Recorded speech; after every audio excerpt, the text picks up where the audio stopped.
अस्सलाम वालेकुम दोस्तों, आज मैं आपके साथ कुछ किचन की टिप्स शेयर करने वाली हूँ जो मेरी मदर एंड सिस्टर किचन में काम करती हैं।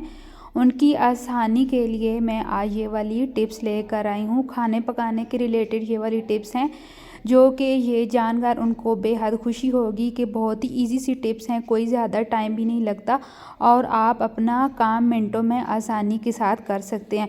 तो चलिए जी, टिप नंबर 1 की तरफ चलते हैं। तो यहाँ पर हमारे पास बीफ है, ये आप देख सकते हैं कितना सख्त है। इसको हमने फ्रीज़ करके रखा हुआ था और इसके ऊपर आप देख सकते हैं कितनी ज़्यादा बर्फ़ जमी हुई नज़र आ रही है। तो यहाँ पर इसको हम मिनटों में इसके अलग अलग एक एक बोटी का पीस करने वाले हैं जो कि बहुत आसानी के साथ हो जाएगा, कोई ज़्यादा टाइम भी नहीं लगता। अगर आपके घर में मेहमान आए हुए हैं, आप बहुत जल्दी में हैं, तो इस तरीके से आप अपने गोश्त को बहुत जल्दी मेल्ट कर सकते हैं। और यहाँ पर हमने एक प्रेशर ले लेना है, प्रेशर में हमने गोश्त को रख देना है, ऊपर से हमने थोड़ा सा पानी डाल देना है। मैं 1 गिलास के करीब पानी डाल रही हूँ। ये देखें, अगर आपके पास गोश्त ज़्यादा है तो आप पानी थोड़ा ज़्यादा डाल लें। अभी इसको कवर करेंगे और रख देंगे। 5 मिनट के बाद जब हम इसका ढक्कन उठाएंगे तो हमारा ये जो गोश्त की एक एक बोटी है वो सभी अलग हो जाएंगी। तो चलें जी, इसको बंद करके रखते हैं और मैं आपको दिखाती हूँ कि कितनी जल्दी गोश्त की सारी बोटियाँ अलग अलग हो जाएंगी। तो यहाँ पर फ्रेंड आप देख सकते हैं 5 मिनट के बाद ये देखें गोश्त की तमाम जो बोटियाँ हैं वो बिल्कुल अलग अलग हो गई हैं, बिल्कुल आपस में चिपकी हुई नहीं है।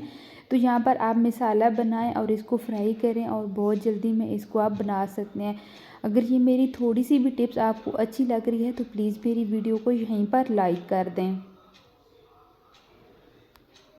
और सेकंड टिप्स की तरफ हम चलते हैं। ये भी बहुत ही आसान सी टिप्स है। अगर आपके घर जो करेले हैं बहुत ज़्यादा कड़वे बनते हैं, कोई भी नहीं खाता, छोटे बच्चे बड़े कोई भी नहीं खाता। वैसे तो करेले जो हैं मुझे तो बहुत ज़्यादा पसंद हैं, लेकिन आप जब भी करेले बनाएं इसी तरह आपने ऊपर से छिलका उतार लेना है और इनका सारा बीज रिमूव कर देना है। और यहाँ पर आपने इनको छोटा छोटा करेलों को काट लेना है और 1 टेबल स्पून भर कर आपने नमक लगा कर रख देना है और ऊपर से आपने इनको कवर कर देना है। 10 मिनट के बाद जितनी भी कड़वाहट होगी नमक की वजह से इसकी सारी कड़वाहट निकल जाएगी और जो पानी है आपने उसको रिमूव कर देना है और अच्छी तरह मल कर आपने करेलों को धो लेना है। इंशाल्लाह ताला आपके करेले जो हैं वो कभी भी कड़वे नहीं बनेंगे। तो है ना इजी सी टिप्स, आपने इस टिप्स को लाजमी ट्राई करना है। तो चलें जी, टिप नंबर 3 की तरफ चलते हैं। यहाँ पर हम ओजरी स्टोर करने का तरीका आपके साथ शेयर कर रहे हैं।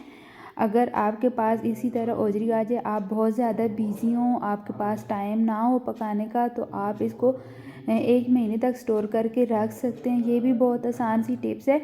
इन छोटी छोटी टिप्स को आपने लाजमी फॉलो करना है। इंशाल्लाह ताला आपकी बहुत ज़्यादा हेल्प होने वाली है। यहाँ पर हमने जो ओजरी है इसको पहले अच्छी तरह हमने एक खुले बर्तन में पानी खुश्क कर लेना है। जब पानी खुश्क हो जाएगा तो उसके बाद हमने 2 टेबल स्पून भरकर जो है घी जो है वो ऐड कर देना है। आपके पास ऑयल है तो ऑयल का भी आप इस्तेमाल कर सकते हैं। जब इसमें अच्छा सा गोल्डन कलर आ जाए तो इसको आपने बाहर निकाल लेना है। जब ये ठंडी हो जाएगी तो आपने किसी कंटेनर में या के फिर आपने किसी शापर में इसको बांध कर फ्रीज़र में रख देना है।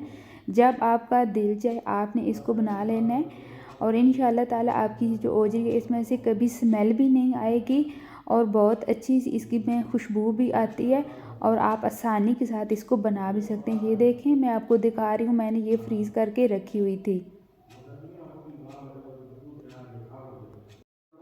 और इंशाल्लाह ताला इसी ओजरी की मैं नेक्स्ट आपके साथ वीडियो भी शेयर करने वाली हूँ। ये देखें, इसका कलर भी बिल्कुल ख़राब नहीं हुआ। जैसे हमने इसको फ्राई करके रखा था वैसे ही बिल्कुल ये वाइट नज़र आ रही है। और ये वाला जो है, ये जो फेफड़ा होता है वो मैंने इसमें ऐड किया था क्योंकि हमारे घर में ये ओजरी और जो फेफड़ा होता है इसको बहुत शौक़ से खाते हैं और मिक्स करके हम इसको बनाते हैं।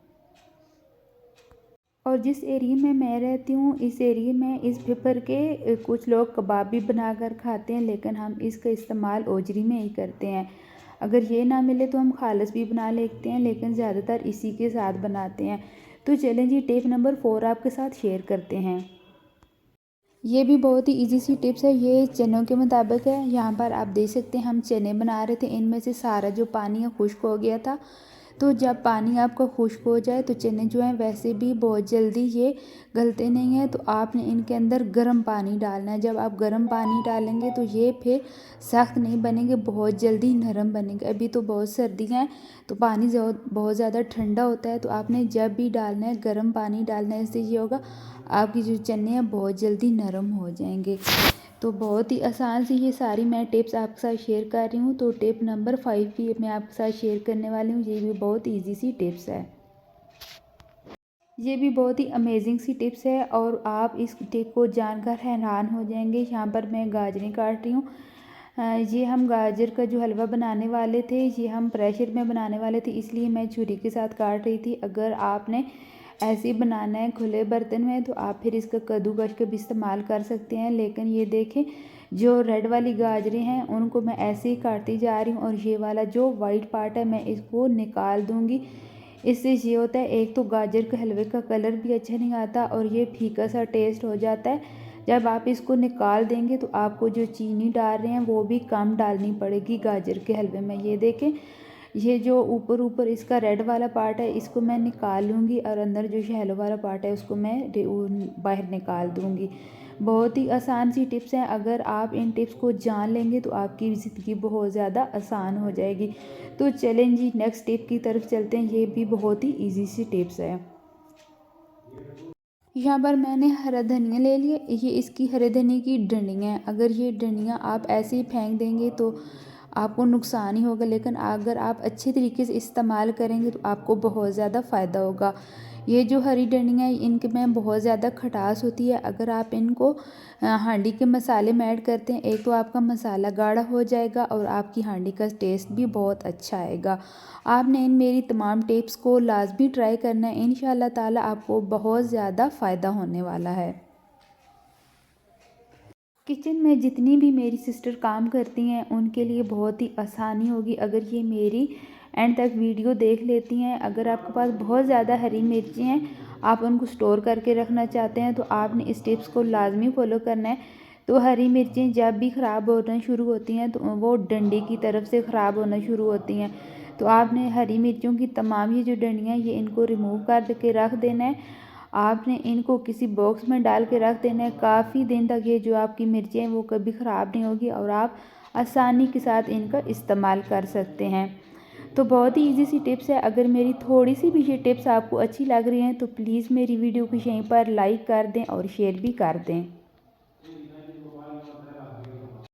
चलें जी नेक्स्ट टिप की तरफ चलते हैं। ये बहुत ही अच्छी टिप्स है और मेरी तमाम बहनों के लिए ये टिप्स बहुत ही फेवरेट होगी और बहुत ज़्यादा फ़ायदेमंद होगी। जो मेरी बहनें बहुत शौक़ से साग खाती हैं और बनाती हैं, अभी तो साग का बहुत ज़्यादा सीज़न है, हर घर में ये जो साग है बन रहा है। तो आपने जब भी साग को लेकर आना है उसको काटना है। काटने से पहले आपने उसकी जो मोटी वाली डंडी के ऊपर पतली सी तह होती है उसको आपने निकाल देना है। उससे ये फ़ायदा होगा आपका जो साग है वो बहुत जल्दी गल भी जाएगा और अच्छी तरह ग्राइंड भी हो जाएगा और आपके साग का जो टेस्ट है वो भी बहुत अच्छा आएगा और सभी घर वाले शौक़ से खाएंगे। तो फ्रेंड मेरी आपसे यहाँ पर रिक्वेस्ट है, मेरी तमाम टिप्स अगर आपको अच्छी लगी हैं तो प्लीज़ मेरी तमाम टिप्स को अपनी फैमिली और फ्रेंड के साथ आपने लाजमी शेयर करना है और मुझे कमेंट करके आपने ज़रूर बताना है ये मेरी आज की तमाम टिप्स आपको कैसी लगी।